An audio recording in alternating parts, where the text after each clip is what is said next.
دوستان حالتون چجوره؟ اومدیم امروز یک بخشی از چه مزه‌ای و بیاین به اشتراکتون بذاریم و با محبوب ترین خوراکی ایرانی یعنی پچ. حالا باید چیکار کنیم؟ ابتدا بازش میکنیم.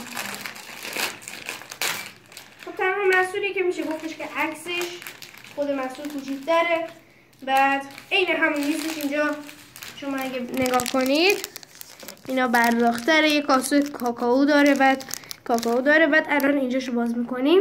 خب تا اینجا درسته، مبدأ خوبه.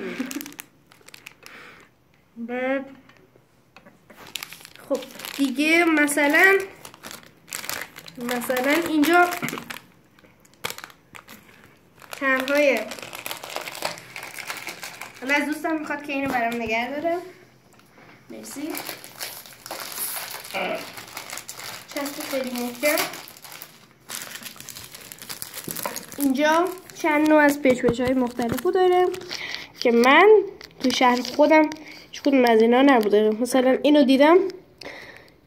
خب الان همین محصولی که اینجا عکسش هست باید در واقع توی این محصول ها داشته باشه. یعنی همینم نیستش. من نمیفهمم چرا، یعنی که الان همین محصول رو کوچیک کردش باید اینجا باشه، نیست. یعنی چی؟ خب حالا مثلا غیر منطقیه. بعد اینجا نوشته که کرم کاکائو بافت نرم. بچه من 2 تا از این گرفته بودم، قبلیش بافتش خیلی سفت بود، دندونم درد گرفت. خب این اصلا غیر چیزه، غیر طبیعیه. چربیش زیاده، قندش خوبه، نمکش هم خوبه، اسیدهای چرب ترانسش هم 1 گرمه، خوبه، 1 صدم. خب دیگه میریم سراغ داخل بسته. داخل بسته یه ورقه، چیز خاصی نداره.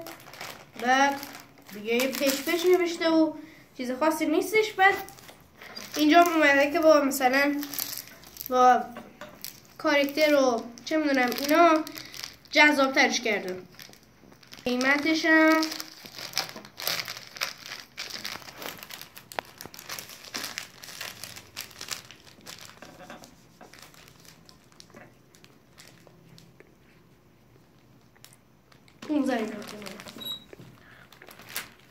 و اینکه 4000 تومان این بسته سود داره.